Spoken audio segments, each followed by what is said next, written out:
every week I'm going to update you what's going on in inflation here, and it's getting worse by the day. And it seems that the powers that be that could stop it have no intention of doing so, and that's the Federal Reserve. So we're looking at an inflation situation this year. I got one article after the other here, but let's talk about the Fed. The Fed, said recently that it will not raise interest rates, and it will not curtail its $120 billion a month money printing and bond buying scheme that they've been doing for months now. And even though inflation is up 5.4% year over year and is rising at the fastest pace in ever, they're not doing anything to stop it, because Powell keeps saying that this high inflation is transitory, and I don't want to take any measure that may hurt the economy, because the economy is far away from being back to where it needs to be. And what he's really saying here is, I'm not going to raise interest rates or stop bond buying because that'll crater the stock market. That's really it. Let's face it, all these years of low interest rates and now quantitative easing, and that's what printing $120 billion each month and buying treasury bonds and financing the debt of the United States and our deficit, that's what they're doing. That's called quantitative easing. That's called debt monetization, when you use printed money from your central bank to fund your deficits and your debt. And that always ends in inflation and ultimately hyperinflation. What Federal Reserve usually does, and any central bank, when inflation starts rearing its ugly head, even far less than we have now, is they stop their bond buying, they stop their money printing, and they start raising interest rates. Every time in the United States history we've had inflation, that's what the central bank has done. And the most recent, we've had a really long period of relatively low inflation. Certainly by the government's measure of the CPI, which we know is fudged. You could double what it is, but even with doubling it, it still has been historically low over the last 40 years. The last inflation spike we had, for those who remember and are old enough, was late in the 70s and 1980. That's where it peaked. If those who can recall, when we had 18% inflation in 1980, I remember people walking around with the WIN hats, and WIN stood for Whip Inflation Now. And the government took certain actions, including the central bank, to beat inflation. And what the central bank did through Paul Volcker, probably one of the greatest Fed chairmen we've ever had, he raised interest rates dramatically. And as most people know that were alive then, up to 18%. You could actually get a CD for 18% in 1980. Imagine that. Boy, wouldn't you give your left arm for that today, right? Or you could buy treasury bonds. So that was a great time for savers to lock in long-term interest rates. But if you were a borrower back in those days, people remember getting mortgages for 12, 13, 14% on their first homes back in the day. And that worked. It quelled inflation. Inflation became non-existent after that. It caused a tremendous recession in 1980 and 81, just as Reagan was taking the reins from Carter. And this was a Carter inflation, just like we're living through a Biden inflation now. And then we got through the recession, and we had tremendous economic growth under Ronald Reagan's back in the mid-'80s. And we had 6% growth in certain years. We haven't seen that in a long, long time. But the problem now is the Federal Reserve is impotent. And you could tell by the statements that they're making, they've painted themselves into the corner. They can't battle inflation. Because if they battle inflation, they crash the stock market, they crash the bond market, they crash the real estate market, and do tremendous damage to the economy, not only the United States economy, the world economy. So what do? If they don't do anything and they continue on their path, inflation is going to continue to aggressively accelerate and maybe become dreaded hyperinflation down the line. What do? Do they let it go and then have to use dramatic measures like really raising interest rates and really cratering the economy and the markets by waiting? Or do they slowly now start tapering off? Well, that's not what they're going to do. They're going to do exactly what they've been doing, because they're of the belief, or at least they're telling you, they're of the belief that this is temporary. And it's really just a shock with reopening the economy and supply lines and energy prices and that. It's the Fed. This is inflation 101. I mean, you print money, you keep interest rates artificially low, and you create inflation. That's the recipe for doing it. So we know what's doing it. It's not supply. Yeah, all these things contribute to it, but it is the excess amount of money in the system that's chasing too few goods. And now on top of it, we're having wage inflation.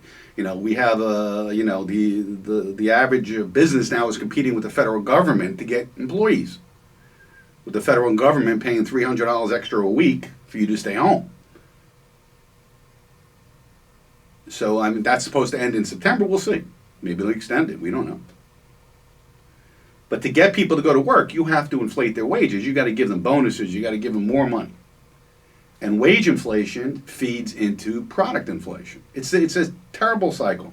Products go up, employees demand more money, they spend more money on those goods, pushes the prices up further, then they want more money again. Then the next thing that happens is the government comes in with price controls and starts freezing prices, freezing currency exchange so you can't get out of your dollar, freezes your ability to buy gold or silver, and has wage price controls where nobody can get a raise. These are quite draconian, but they've been done before. But the Federal Reserve believes that they have the tools to battle it. It's a lie. They're just telling you that. They know what would happen. Look about what happened, just a couple of years ago in 2019 when they raised interest rates to 1.5% to 2%. The markets went into a tizzy. With 2% interest rates? Are you kidding me? The markets are so addicted now to free money. And that's basically what it is. The big banks are getting money for like a third of 1%, which is nothing. And they're investing it, and they're lending it out. And they're investing in the markets. Free money has that reaction. People, you can get free money, you're going to invest it somewhere, even if you get 1% return on free money. It's good. And now, like we're saying, we're seeing wage inflation. Now, it came out this week that grocery prices could rise 10 to 14% by October. And this comes from a big grocery chain CEO. Now, Americans are already struggling with inflation. Many Americans are paycheck to paycheck. And now they're finding it harder and harder to go shopping. I was in Costco on Friday. I just couldn't believe how expensive beef was. I mean, it's just going up every time I go. It's just more expensive. And we're seeing it in all kinds of grocery prices. And if this is true, this top CEO of a big grocery chain is correct, then we're going to see 10 to 14% higher prices by October. That's incredible. What's this guy's name? Machiavides, his name is. He said that his industry is seeing skyrocketing costs on the supply chain side, and that businesses will have to raise prices for consumers as a result. Food prices are getting higher, and we expect even more increases by October, he said. You have to pass those extra costs on to consumers, or you're not doing your duty to God, your country, your employees, and your company. So raising prices is doing your duty to God. I've never heard that one before. But to say that we're going to see 10 to 14% in certain grocery item increase between now and October, we're talking 2 months. I just can't believe how painful that's going to be to the average family. And when we talk inflation, we talk the consumer price index, which has been rising dramatically.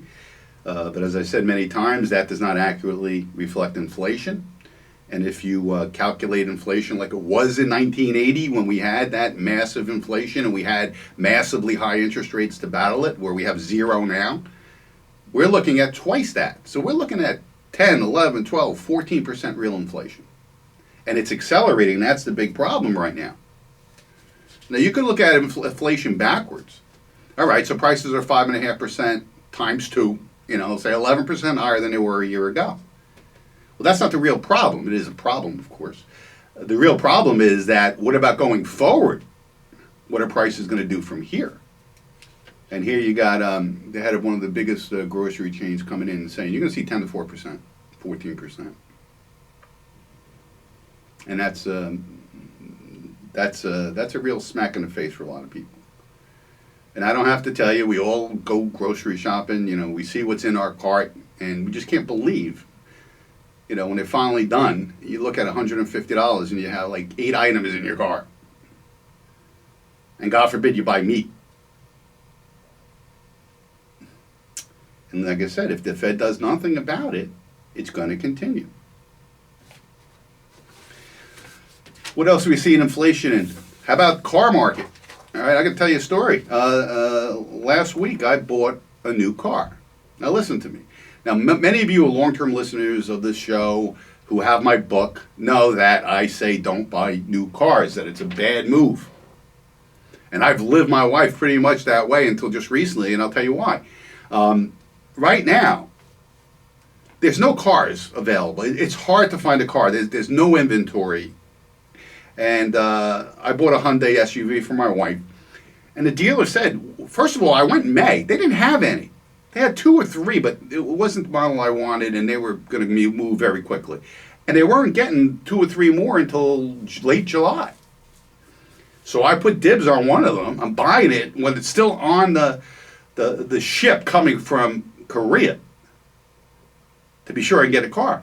And my salesman at the dealership told me that the used ones, the model that I was getting, I got a Palisades, it's a big SUV. He said the used models, 1 or 2 years old, are selling for more than the new ones. Think of that.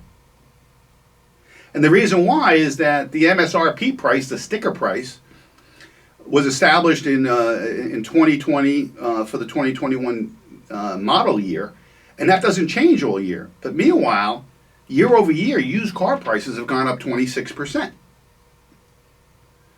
So while the new cars stayed the same, the used cars went up 26% to 29%, depending on the model. And now a used Palisades, 1 or 2 years old with 20,000 miles on it, costs more than a brand new one. That's insanity. Nobody in the car business has ever seen anything like it. And the reason being is there's a shortage of new cars, number one. And number two, the price of new cars are astronomical. So people are taking the advice that I had given, and they are buying 2-year-old used cars coming off of lease. For the first time ever, the average used car price is over $25,000. And it doesn't seem to be cooling off anytime soon. So am I telling everybody to run out and get a new car? No. But you're going to find that buying the used car does not pay off as much as it did. And like I said, why would I buy a used car with 20,000 miles on it for more money than a brand new one? That makes no sense, right? And the problem is that, people who finance these cars, now I didn't finance this car, I bought it. I have no payments on it or anything else, but people who do go and most people finance or lease, is the payments are so high unless you take out a 7-year loan, which guarantees you're going to be underwater in the first year, meaning that you're going to owe more on the car than the car is worth. Although who knows what the way used car prices are going now. Now that's not going to last forever. This spike in used car prices is going to cool off once the new car inventory start coming in. And one of the reasons that these car dealers are having trouble getting inventory is because of the shortage of computer chips that are used to run almost everything in the car now. There is supply chain problems with that, and that's what's holding up. There's just lots and lots and lots and lots, parking lots full of cars that are waiting for chips in Detroit and in other places around the world. So once those chips come in, that inventory will start shipping, and then we'll have an ease in the inventory. Now also, if you go to a new car dealer, there's no negotiation now. I used to go in there and spend 4 hours going back and forth with the dealer trying to get a deal. My salesman said, there ain't no deal. It's the sticker price plus taxes and registration. And I was like, no, I mean, that's not the way it works. Now, as you know, my brother Jim, he's a car buying agent, and he buys cars for people. He negotiates. He knows where all the deals are and everything else. And he does a lot of business with his dealership. So they threw him a bone and gave me like $1,700 off the sticker price, which I was happy to get. Which in a normal market, it would have been $5,000, $6,000. But those, don't have the advantage that I have, having my brother, who's a great customer there, is that you're going to pay sticker price. So unless you absolutely need a new car, you got to wait. You have to wait, because you're not going to get the deal you're going to get in 6 months or a year. And even if you're thinking about buying a new used car, like I said, used car prices are up 26% over last year. You got to wait there too. So keep driving your car as long as it's drivable. Another headline here, cost of construction materials soared 26%. All right, so the CPI is up 5.4% year over year. We have, in 12 months, we have the cost of materials a contractor needs to put up a building zoomed 26.3% from June 2020 through June 2021. Lumber prices have doubled over that period, but eased slightly since. The cost of steel products gained 87.5%. Think about that. I mean, 87.5% in 1 year. Copper and brass items, 61.5%. Aluminum items, 33.2%, and plastic products, 21.8%. You got hyperinflation going on in construction materials, that's for sure. And the cost of trucking those materials have gone up substantially, 15.4% over the last 12 months. So not only are you paying more for the materials, you're paying more to get them delivered to the job site. Inflation. Restaurants, food processors raise prices to meet costs. Chipotle, Mexican Grill, Denny's, Shake Shack among the restaurants raising menu prices. Domino's Pizza and Darden restaurants. Does anybody eat Domino's Pizza in New Jersey? Jim, are you a Domino's Pizza guy? I think the younger people like the Domino's. I think I've only eaten Domino's once in my lifetime, and that was in 1991 when I was moving, and my buddies came over and moved, and we got a Domino's pizza. It was the most disgusting thing I've ever eaten. Here in New Jersey, and New York, and Philadelphia, I mean, we have some of the best pizzerias around. I mean, you don't get that in the Midwest, or you don't get it in the South. So you eat Papa John's, you eat Pizza Hut, and that kind of, and Domino's and stuff. Oh, God, no. God, no. And then they got the cheese and the crust and this. I am a traditional pizza guy. Just give me a cheese pizza from a nice little Italian place locally, and I'm happy. Anyway, I digress. Darden Restaurants, big restaurant chain. They own Olive Garden and Longhorn Steakhouse. A lot of them now, they're trying to avoid raising prices too much, but what they're doing is they're getting rid of all the discounts they used to give. And a lot of these restaurant chains, give you discounts in different forms. Burger King's going to offer consumers 3% less in discounts this year. So we got inflation across the board. And we're seeing menu prices up 4.2% on average. We're seeing restaurants have less things on the menu trying to cut costs. Again, inflation is everywhere. It is everywhere. Let's see what else we have here.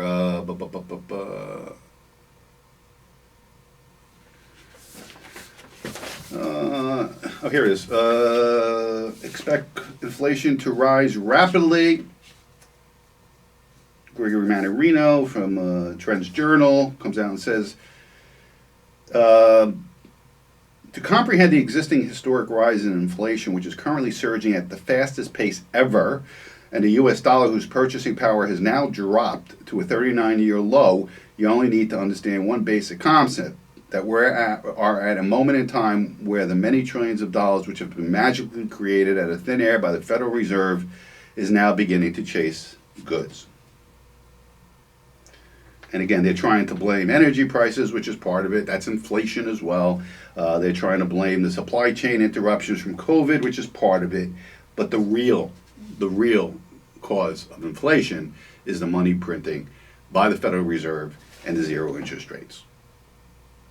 I mean, listen, the Fed's balance sheet is $8.2 trillion now. I mean, 10 years ago, it was $600 billion. So that's printed money. That's money that's coming out of nowhere.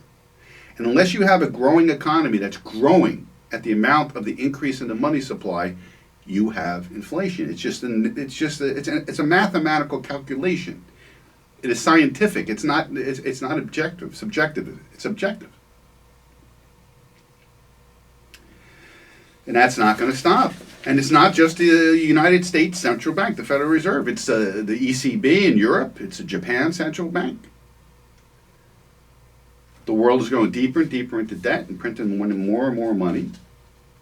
And it's resulting in global inflation. Now, it hurts the average American that's paycheck to paycheck very hardly. But it even hurts people in third world countries even more.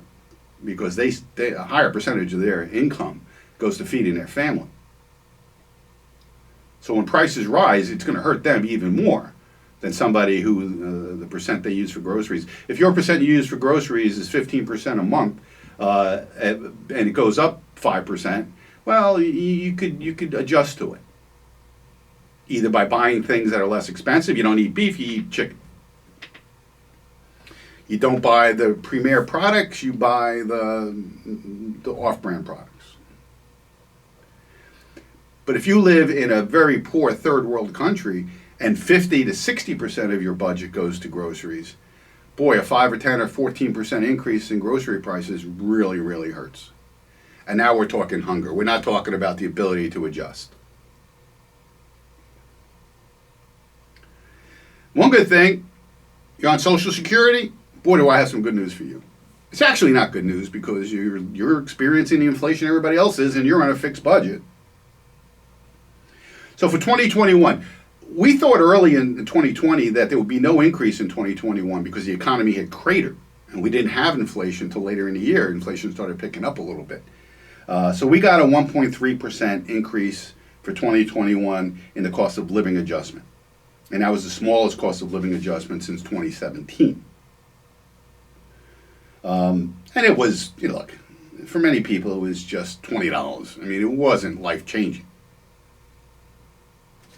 But this year, the estimates, and it may even be higher than this, the Kiplinger letter forecast that the annual cost of living adjustment for Social Security benefits in 2022 would be 6.3%. The biggest jump since 1982. There's that date again, 1980s, early 80s, when we had that big inflation, right? In 1982, it was starting to succumb. The Kohler adjustment, I don't know what it was in 1980, but it was greater than 6.3%. In 1982, benefits rose 7.4%. So 6.3% is going to be a significant increase, and the largest we've seen in 40 years. And I guess that's good news for seniors.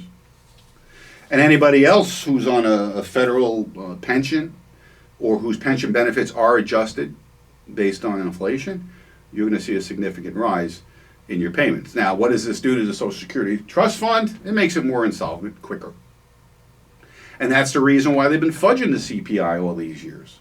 Because they don't want to give you more than they have to increase in Social Security because the system can't handle it. But now, with the Federal Reserve that's not willing to fight inflation and is actually fueling it, what is 2023's increase going to be? Is it going to be 10%? Unless they figure out a way to use a different index and try to screw the seniors again, like they have been for the last 30, 40 years, with a bogus CPI that they use. So again, seniors, now we'll have to see how much of that's going to be eaten up by an increase in your Medicare Part B premium.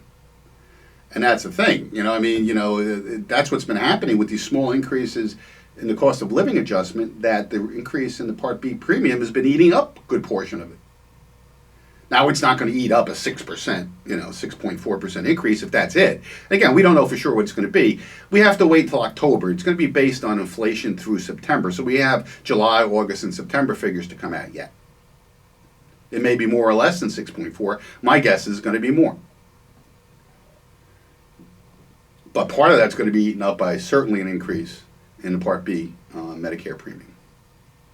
So inflation, it's all around us. The Federal Reserve has no inclination to battle it, which means that it will continue and it will accelerate, and it's going to be a big portion of our lives, and it's going to be something that we're going to be talking about on this program, and people are going to be talking about amongst themselves, because it is a real thing. People are starting to feel the pain of it, especially at the grocery store, especially at the gas pump, which every week I drive along the Parkway and I look at it's always going up. We're at $3.26 for regular on the Parkway, a little less other places, but certainly 40% higher than it was in the beginning of the year, and it looks like there's no end in sight for oil prices and energy prices, which filters in through everything else.